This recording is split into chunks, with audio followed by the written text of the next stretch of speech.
السلام عليكم ورحمة الله وبركاته. النهاردة هننضف مع بعض المطبخ من بره، من الزيوت والدهون اللي عليه، من القلي بقى والحاجات الطبخ وكده، من غير دعك خالص. الجزء ده انا نضفته بس فاضل التلميع، والناحية التانية دي اللي انا بصورها معاكم هننضفها مع بعض.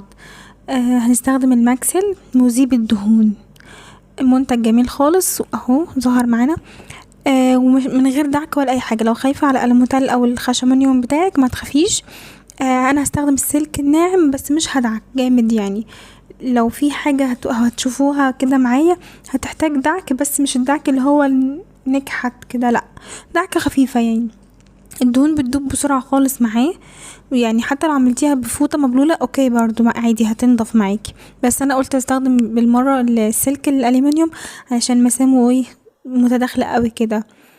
بصوا مفيش اي مشكله خالص، بالعكس بينضف بسرعه وما خدش مني وقت. بصوا البقعه دي، النقطه دي، واليد كمان المقبض دي هتحتاج دعكه بسيطه برضو،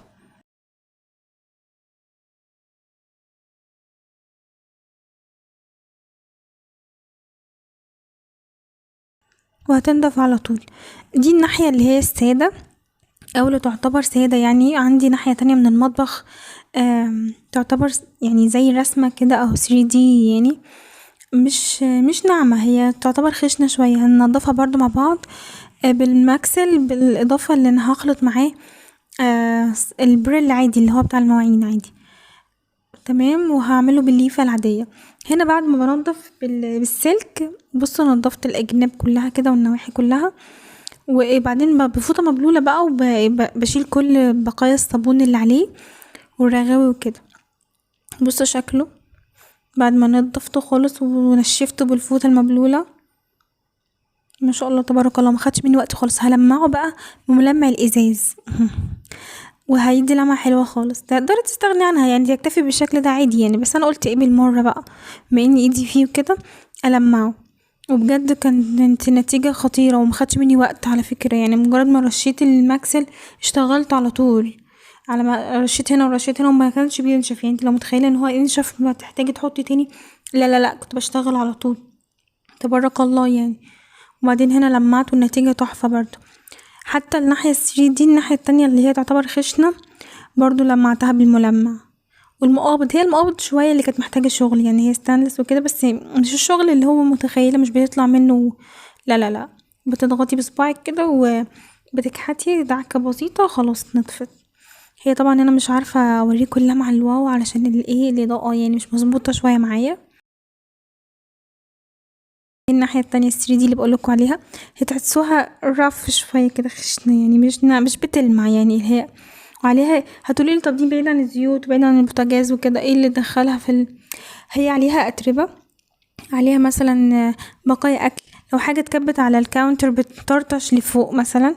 هبقى اوريكم. انا هنا المقابض بتاعتها برضو مش نظيفة من الأجناب. هنا بدأت شغل على طول بالليفة العادية اللي هي شبه بتاعة المواعين دي، وبنضف. هنا في الجزء ده انا مش هنضف معاكم فوق المطبخ لاني مش طايله بصراحة بس هاخد الحافة معايا، يعني مش هسيب الحافة، لا، كل حاجة ظاهرة للعين مجردة كده هنضفها معايا. شايفين حتى الابيض هيلمع خالص. بصراحة الماكسل ده رهيب. حتى لو عملتيه برضو بصابون المواعين الناحية دي كده كده مفيش فيها اي زيوت، بعيد عن الزيوت تماما. هي فيها أتربة وفيها البقعة بتاعت طرطشة الأكل يعني والمشروبات، لو حاجة بتتكب حاجة كده بتطرطش لفوق. تمام، بصوا أنا حتى يعني نضفته كله وهصور لكم وانا بلمعه وهتشوفوا شكله ازاي.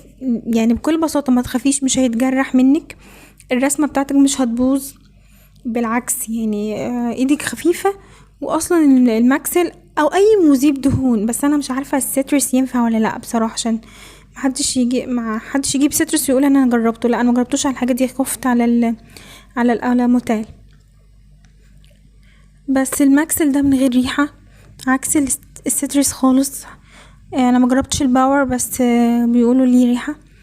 السيترس الناس كلها بتقول عليه مفيش ريحة، بس انا مش قادرة يعني، ريحته صعبة خالص يعني، بستخدمه مع البوتاجاز ومش عارف اللونين اللي جربتهم نفس الريحة، الابيض والاورنج نفس الريحة تقريبا، مزعجة. بس بستخدمه عشان مبقاش كدابة، بستخدمه بنضف بيه البوتاجاز. بس مش عيون البوتاجاز طبعا. بصوا، والله مش بدعك ولا ايدي وجعتني ولا حاجه، بالعكس انا عندي اصلا تعب في ايدي اليمين، ما تعبتش خالص يعني في الدعك وكده.